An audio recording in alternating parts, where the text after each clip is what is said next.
It's Friday, October 17th.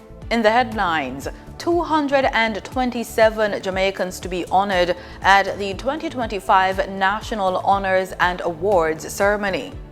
Statin reports slight rise in inflation for September. In business news, Port Authority to use St. Thomas as a gateway to Guyana. Regionally, Grenadians protest U.S. military radar request, while Guyana backs U.S. push to curb transnational crime.